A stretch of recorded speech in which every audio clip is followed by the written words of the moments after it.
اللہ تعالیٰ نے فاروق اعظم رضی اللہ تعالیٰ عنہ کو وہ شان اور خوبیاں عطا فرمائی تھی۔ آقا کریم علیہ السلام نے فرمایا، اے عمر، آپ کے سائے کو دیکھ کر بھی شیطان بھاگتا ہے۔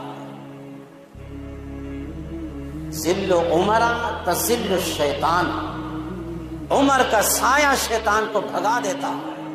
یہ سائے کی بات ہے۔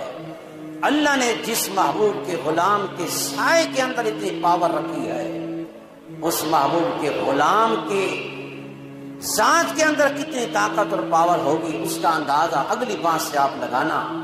آپ کو حضرت عمر کی طاقت کا کچھ مشاہدہ بتاتا ہوں آپ کو کہ حضرت عمر کی طاقت کتنی تھی، جن کے سائے کا یہ عالم ہے کہ شیطان پوری دنیا کے انسانوں کے اوپر غالب ہے، ان کو گمراہ کرنے کے اندر، ان کو پھسلنے کے اندر، راستے سے دور کرنے کے اندر، یہاں تک کہ اس نے تو اپنے رب سے چیلنج کیا ہے، لَأَقْعُدَنَّ لَهُمْ صِرَاطَكَ الْمُسْتَقِيمَ، میں ضرور سیدھے راستے پہ بیٹھوں گا۔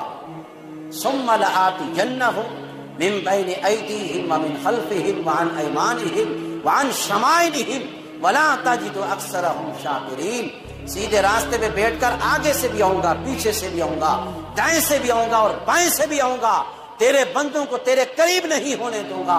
لیکن رب کائنات نے فرمایا، شیطان مردود، جو میرا بندہ ہوگا اس پہ تیرا بس نہیں چل سکے گا، بھلے سیدھے راستے پہ جتنے بھی طاقت ہے۔ اور اللہ کے بندوں میں سے ایک بندے کا نام عمر ہے، جن کو راستے سے دور کرنا تو دور کی بات ہے، اگر عمر کا نام بھی شیطان کے سامنے لیا جائے تو وہ بھی بھاگ جاتا۔ اللہ نے وہ طاقت دی ہے حضور کے اس غلام کو۔ اور پھر فاروق اعظم کی جو طاقت تھی، آپ کی سلطنت، آدھی دنیا پہ حکومت کر کے گئے ہیں فاروق اعظم، آدھی دنیا کی بادشاہت، آدھی دنیا کی خلافت سنبھالنے والے مرد مجاہد کا نام ہے عمر بن الخطاب، اور جس کے لیے مخالفین کہے گئے کہ عمر اگر 10 سال اور زندہ رہ جاتا نا، پوری دنیا کے اندر اسلام ہی اسلام نظر آتا۔ 10 سال خلافت فاروق اعظم، مخالفین اس بات کا اقرار کر گئے کہ عمر 10 سال اور خلافت کی منصب پر فائز ہوتا تو دنیا کے اندر کوئی یہودی نہ رہتا اور نہ کوئی عیسائی اور نصرانی۔